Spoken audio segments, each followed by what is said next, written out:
I swear, when I first saw that blue Flabébé go by the screen, I thought it was AZ's Floette. That can't just be me, right?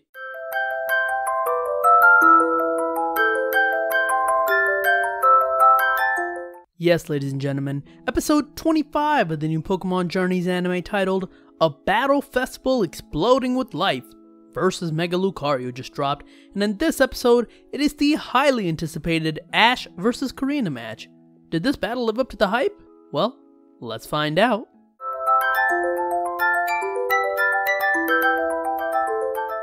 Right off the bat, this episode has a bit of a pacing issue, and I'll talk about it throughout the episode, but it's immediately noticeable as we begin in an airplane with Ash and Go heading to Kalos for the Battle Festival, and that would usually be fine, except as soon as the episode begins, we jump right into Go catching a Binacle and chasing a Flabébé, while we see montage stills of battles happening in the stadium.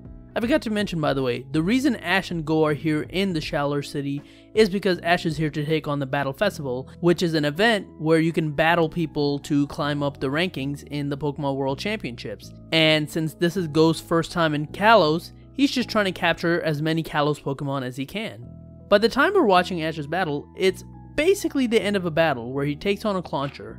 He beats the thing with an Iron Tail after it eats a Thunderbolt because apparently Steel can absorb Thunder?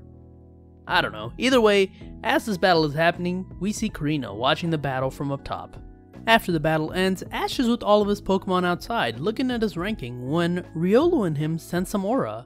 When Riolu runs to that aura, it finds a Lucario. Both Ash and Pikachu recognize that Lucario, which is when Korrina comes out and says hello to Ash. And this is part of the episode where I was talking about having pacing issues. They wanted to separate out Ash and Go. Probably because they wanted Go to meet Korrina's grandfather as he's part of the episode too. But because Go isn't there, there's a bit of awkward writing here where Korrina has to introduce herself to his Pokemon, and then they talked about how they battled before in Ash 1 to his Pokemon.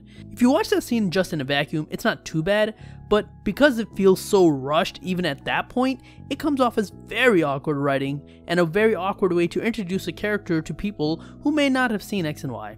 Honestly, if Go was there, he could have asked Ash who that was, and that would have made a lot more natural of a conversation instead of what we got. Anyways, it turns out that Korrina's also in the Pokemon World Championships, but not as a gym leader.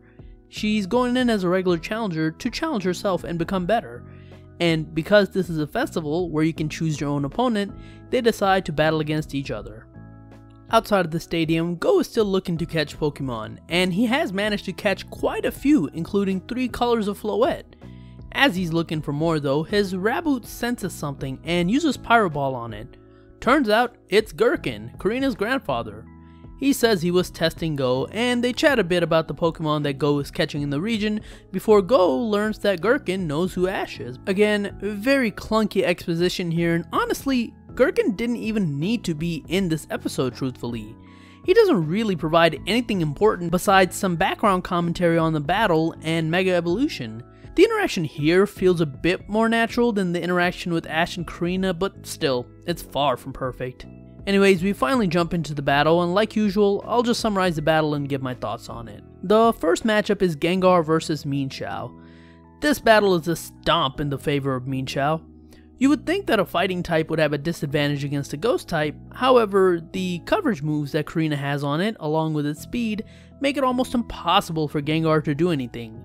It gets knocked out when Korrina uses U-turn to switch to her Lucario and then uses Bone Rush to take out the Gengar.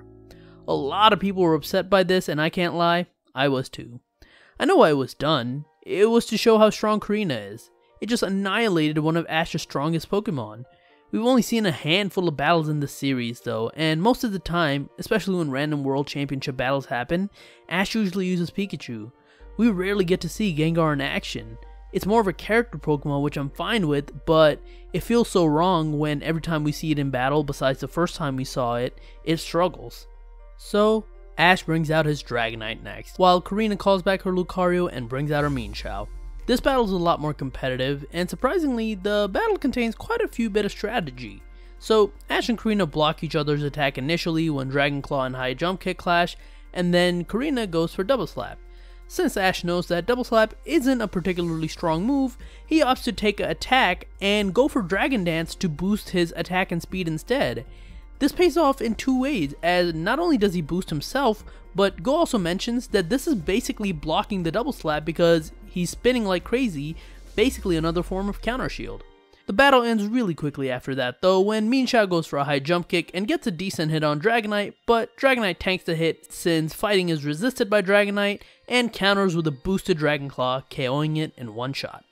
I love seeing strategies like this from Ash. It is so good to see in the anime because the majority of the time, support moves aren't really used in the anime, mostly because visually they aren't as enjoyable to watch and you're taking away an actual physical attack slot from a Pokemon. But the way it was done here, brilliant.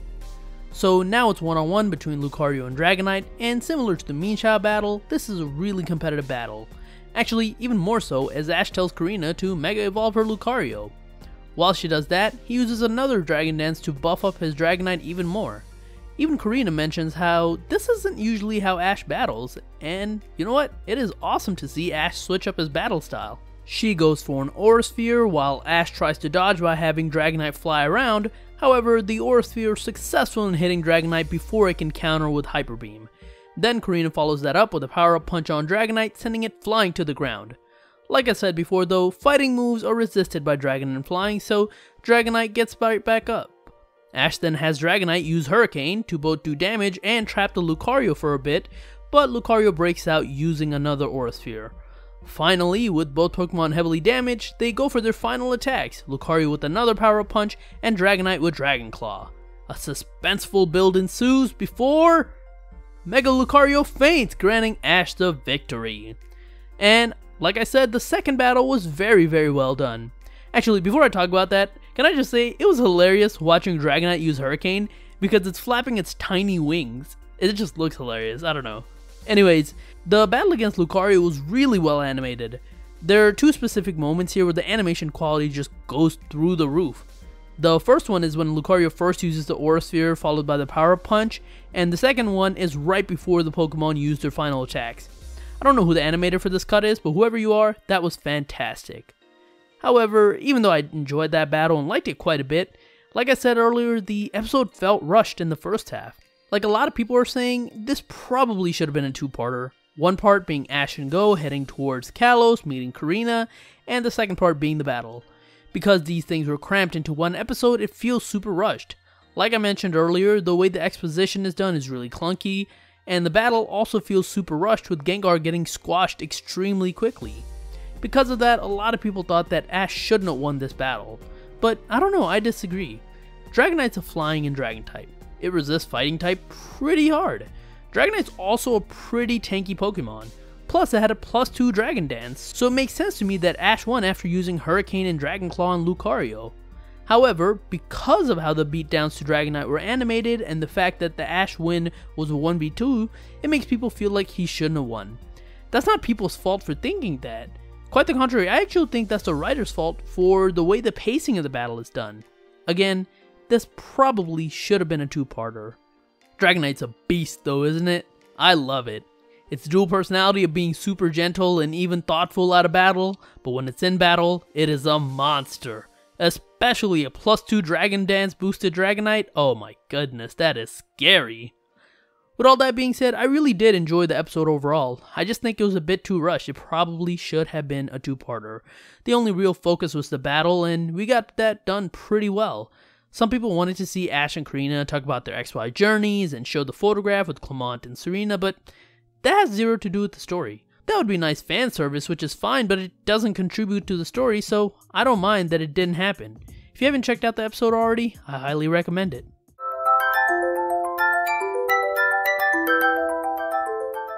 The next episode is really interesting as it looks like there's going to be 2 10-minute stories instead of 1 20-minute stories, one including Magikarp and one with Slowbro. I am interested to see how they pull this off. Anyways, that's it for my review of episode 25 of the Pokemon Journeys anime. Thank you so much for watching. If you like this video, like, share, subscribe. Let me know in the comments down below. What did you think of this episode? I'd love to read it. You can follow me on Twitter at TheRealPDGaming, and that's it. I'll talk to you guys later. Peace.